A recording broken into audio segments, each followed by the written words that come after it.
থাকার জন্য তার জীবনে যে জিনিসের সবথেকে বেশি গুরুত্বপূর্ণ, বেশি প্রয়োজন, মহান আল্লাহ তাআলা সেই জিনিসটা ততটা সহজ করে দিয়েছে মানুষের জন্য। উদাহরণস্বরূপ পানির অপর নাম জীবন। পানি ছাড়া বেঁচে থাকা খুব বেশি সম্ভব না, অল্প সময় বেঁচে থাকা সম্ভব। সেজন্য দেখেন পানিটা খুব সহজলভ্য, পানি আপনার কিনতে হয় না। কোথাও, কোথাও পানি কিনতে হয় বাট খুবই অল্প দামে। দ্বিতীয়ত আমাদের বেঁচে থাকার জন্য সবথেকে যেটা বেশি গুরুত্ব সেটা হচ্ছে গিয়ে অক্সিজেন।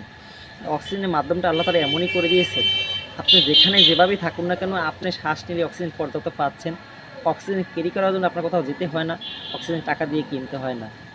আল্লাহ তাআলা মানুষকে কতটা ভালোবাসেন আশা করি বুঝাতে পেরেছি। আসসালামু আলাইকুম।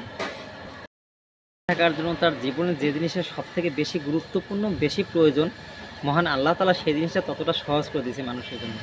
উদাহরণস্বরূপ পানির অপর নাম জীবন। পানি ছাড়া বেঁচে থাকা খুব বেশি সম্ভব না, অল্প সময় বেঁচে থাকা সম্ভব। সেজন্য দেখেন পানিটা খুব সহজ